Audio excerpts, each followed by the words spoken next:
My name is Claire Bennett. I'm 29, and for as long as I can remember, my parents introduced me as their practice daughter. It always got a laugh. Then they'd point to my younger brother, Ethan, and tell everyone he was the one who'd carry the Bennett name. They paid for his Ivy League education, handed him the keys to the family business before he turned 26, and treated every mistake he made like it was genius in progress. When I asked for a chance, they told me I wasn't leadership material. They said I was too quiet, too careful, too ordinary. I believed them for years. So I stopped asking. Then, on the afternoon, they hosted a retirement gala to officially hand everything to Ethan. A woman I'd never met walked across the ballroom carrying an old leather briefcase. She stopped beside my chair, said my grandmother had been waiting nearly 8 years for this exact day, and placed one folder in my hands. Before walking away, she whispered, "Don't open it until your father finishes his speech." I thought it was another family document. It wasn't. Inside was proof my grandmother had spent years preparing for the moment my parents would erase me completely. What happened over the next 48 hours changed every person in that room forever. My parents built their reputation around one sentence: family always comes first. They said it at charity dinners, business conferences, church fundraisers, and every holiday gathering. People admired them for it. Employees called my father generous. Friends described my mother as the heart of the Bennett family. From the outside, we looked perfect. Inside the house, it worked differently.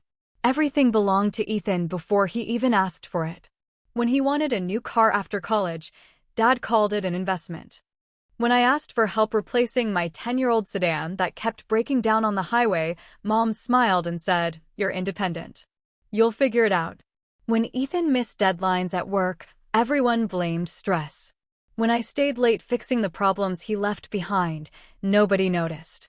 After a while, I stopped expecting praise. I just focused on doing the work. The only person who ever questioned what was happening was my grandmother, Evelyn. She never argued with my parents in front of me. She simply watched. Sometimes she'd ask strange questions that didn't make sense at the time. "Claire, if nobody was watching, would you still do the right thing?" I'd always answer the same way.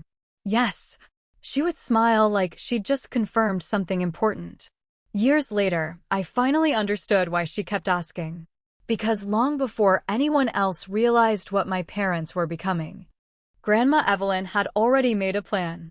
I started working at Bennett Industrial Group when I was 24, just a few months after finishing college at a state university. Ethan had graduated from an Ivy League school with honors, so my parents made sure everyone knew he would eventually become CEO. My first day looked very different from his. He was welcomed with balloons in the executive conference room, a catered lunch, and photos posted across the company website. I got a temporary visitor badge because human resources forgot they were expecting me. Dad said it was good experience to start at the bottom, so I was hired as an operations coordinator making just enough to cover rent on my tiny apartment outside the city. My desk sat beside the loading department where delivery schedules, inventory reports, and supplier calls never stopped. It wasn't glamorous, but I liked understanding how everything actually worked. Every shipment, every invoice, every warehouse problem eventually crossed my desk. After a few months, I realized something strange. The employees who kept the company running were never the people giving speeches upstairs. They were mechanics who came in before sunrise, warehouse supervisors who knew every employee's family by name, dispatch managers who could solve a delivery crisis in minutes, and accountants who quietly fixed mistakes before anyone noticed. I learned from all of them. Whenever someone had a problem, I'd stay after hours helping until it was solved. Nobody asked me to. It just felt like the right thing to do. My parents never heard about those nights because the people I helped weren't executives. Meanwhile, Ethan's promotions came every year like clockwork. Vice President, Executive Director, Chief Operations Officer. Every announcement included professional photos, applause, and another speech from Dad about the future of the Bennett legacy. The strange part was that many of Ethan's biggest successes had started with ideas from people downstairs. Warehouse improvements, new supplier contracts, shipping software recommendations. They would quietly appear in his presentations weeks later, polished into expensive PowerPoint slides. Nobody questioned it because everyone assumed executives created the ideas. One Friday evening, nearly everyone had gone home when I noticed my grandmother standing alone in the warehouse, wearing one of her old blue coats. She was 81 then and rarely visited the office anymore, but she still knew every security guard by first name. She asked if I could walk with her. We moved slowly between the shipping docks while workers loaded the last trucks of the day. She didn't talk about business at first. She asked about my apartment, whether I was eating enough, and if I was still volunteering at the community food pantry on Saturdays. Then she stopped beside Dock 7 and watched a forklift disappear into the warehouse. "Tell me something honestly, Claire," she said. "If someone else received credit for every good thing you ever did, would you stop doing good work?" I laughed a little because the question sounded impossible. "No," I answered. "It would bother me, but the work still needs to get done." Grandma Evelyn nodded without looking at me. "Good," she whispered. "Because character is easiest to see when nobody is clapping." Before leaving, she reached into her purse and handed me a small brass key attached to a faded leather tag with the number 214 engraved on it. I turned it over in my hand, confused. "What's this for?" I asked. She smiled the same quiet smile I'd known since childhood. "One day," she said, "your father will make a decision that he believes ends your story." She gently closed my fingers around the key. "When that day comes, you'll know exactly which door it opens." Then she kissed my forehead, thanked the warehouse workers by name as she walked toward the parking lot, and drove away. I slipped the key into my purse that night, convinced it was just another one of Grandma Evelyn's mysterious little lessons. I had no idea that less than 3 years later, that tiny brass key would unlock the biggest secret my family had spent decades trying to bury. For the next 3 years, life settled into a routine that looked ordinary from the outside, but slowly showed me who everyone really was. I arrived before 7 every morning, checked overnight shipping reports, answered calls from suppliers across 3 time zones, and spent most afternoons solving problems that somehow always landed on my desk. When a warehouse lost power during a snowstorm, I coordinated emergency deliveries while Ethan was being interviewed for a business magazine about his innovative leadership. When a major client threatened to cancel a multi-million-dollar contract because of repeated delays, I spent an entire weekend calling drivers, finding alternate routes, and reorganizing deliveries until every shipment arrived on time Monday morning. On Tuesday, Dad congratulated Ethan in front of the executive team for keeping the client relationship strong. I sat in the back of the conference room taking notes while everyone applauded. Ethan glanced at me for barely a second before accepting the praise without correcting anyone. That hurt more than I expected. Not because I wanted applause, but because he knew exactly what had happened. A few weeks later, Mom invited the entire family to a dinner at their house. The dining room looked like something out of a magazine, with polished silver, fresh flowers, and framed photos lining the walls. Almost every picture featured Ethan. His graduation, his awards, his first business trip overseas, his charity events. I searched the room before realizing there wasn't a single recent photo of me anywhere. During dessert, Dad stood up and tapped his glass. "I've got exciting news," he announced with the smile he always used before making a big family declaration. "At next month's retirement gala, I'll officially name Ethan as the next president and CEO of Bennett Industrial Group." Everyone cheered. My aunts clapped. My uncles raised their glasses. Mom reached over and squeezed Ethan's hand with tears in her eyes. Then Dad looked toward me. "Claire," he said, smiling politely, "I'm sure you'll continue supporting your brother. Every great leader needs loyal people around him." The room laughed softly. Someone even nodded as if it were a compliment. I forced a smile and quietly took another sip of water because I knew anything I said would become the story instead of what had just happened. As dinner ended, my cousin Lily followed me into the driveway while I waited for my car to warm up. She hesitated before speaking.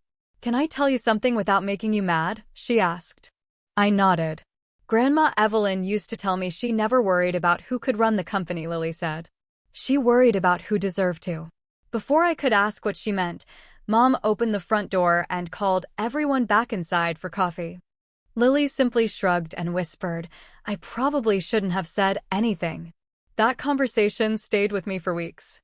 Then, 3 days before the retirement gala, Human Resources emailed me a mandatory meeting request. I walked into the conference room expecting another scheduling discussion. Instead, Dad, Mom, and the HR director were waiting. Dad folded his hands on the table like he was delivering good news. "Claire," he began, "once Ethan becomes CEO, we'll be restructuring several departments." I already knew where this was going. "Your position is being eliminated." The words landed with surprising calm. Mom immediately leaned forward. "Don't think of this as being fired," she said gently. "Think of it as an opportunity to find something that's a better fit for your strengths." Dad slid a folder across the table containing a severance agreement and a confidentiality clause. "We'll give you 3 months' pay," he said. "Sign this after the gala. We don't want unnecessary family drama during such an important celebration." I stared at the papers without touching them. After nearly 6 years of quietly keeping their business running whenever things fell apart, they wanted me to disappear before anyone noticed I was gone. As I walked out of the building carrying that folder, my purse slipped off my shoulder onto the sidewalk.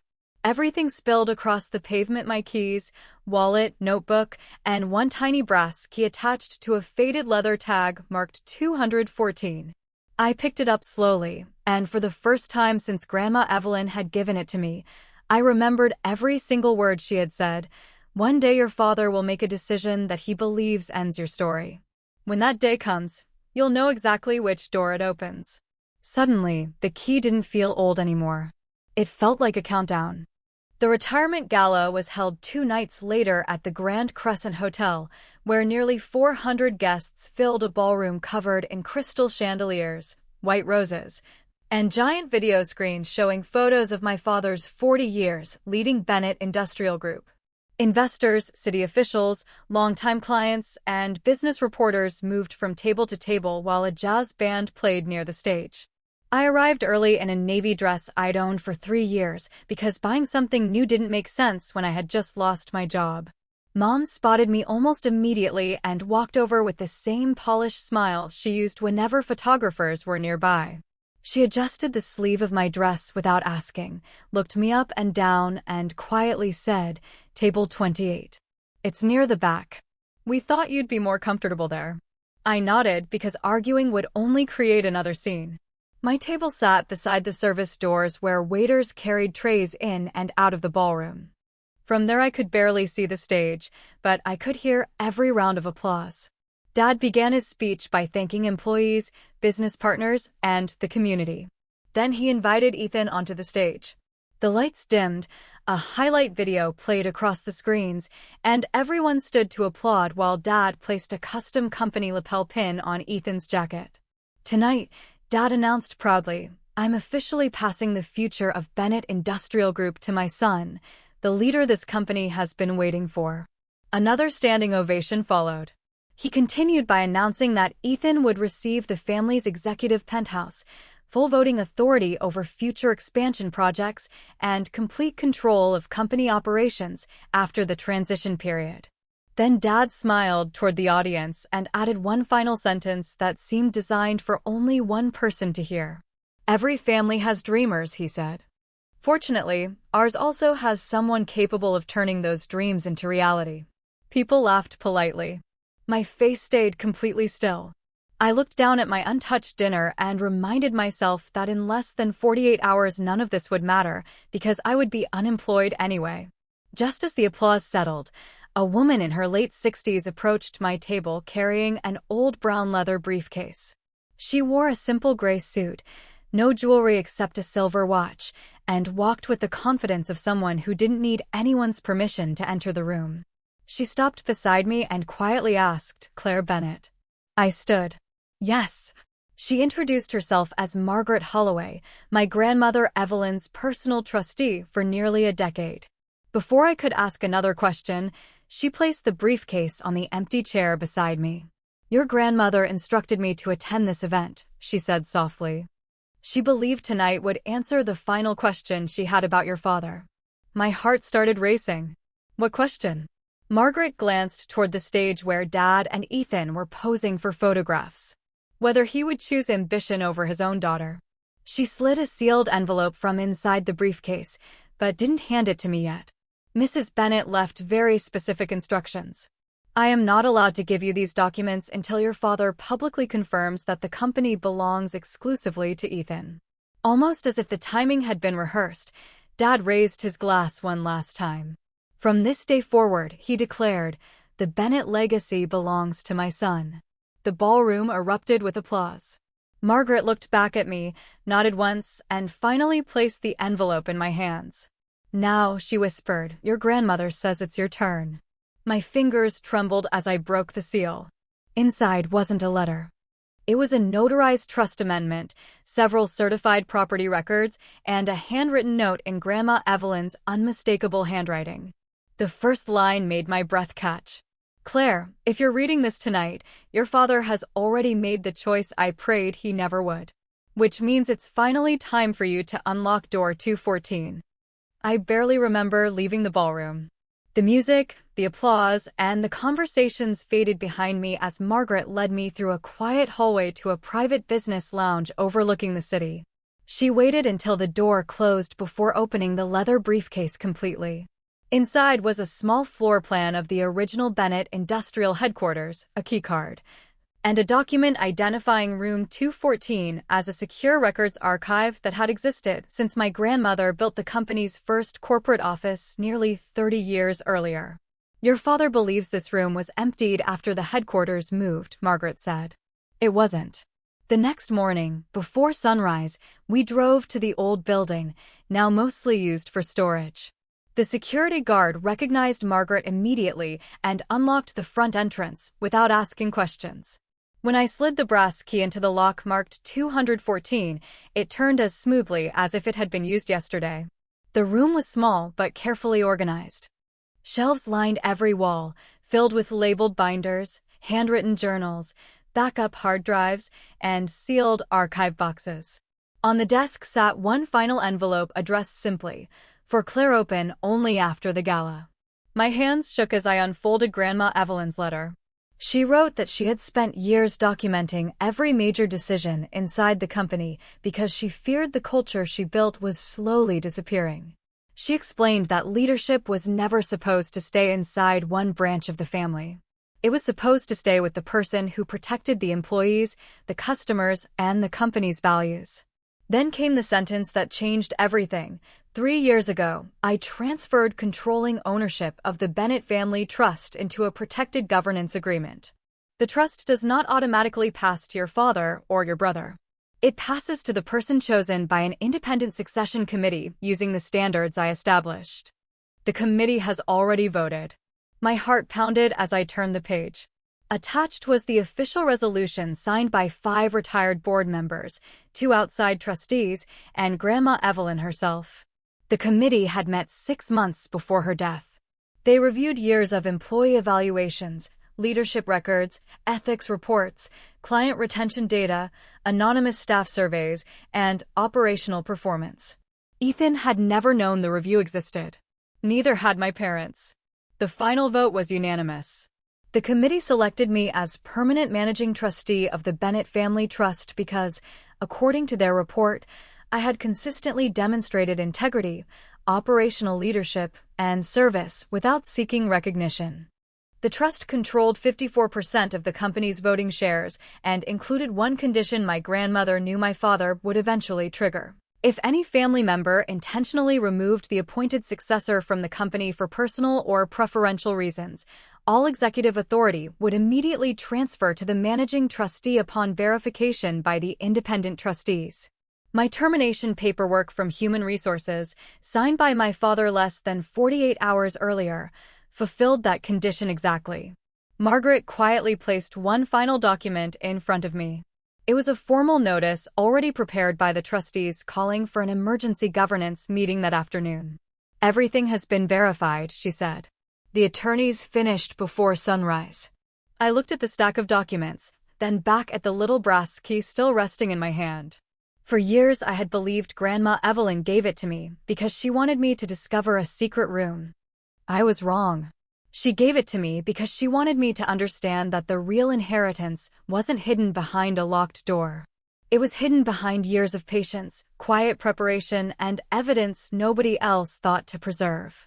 By the time my father finished celebrating Ethan's promotion, the trustees had already notified every board member that the Bennett family wasn't gaining a new CEO that week. They were about to discover they had chosen the wrong successor all along. That afternoon, the emergency governance meeting lasted just over 3 hours. My father arrived expecting to explain away a procedural issue. Instead, the trustees presented every document my grandmother had preserved: the independent succession report, the trust agreement, the employee evaluations, and finally my signed termination notice. The room stayed silent as each page confirmed the same truth. My parents hadn't simply favored Ethan.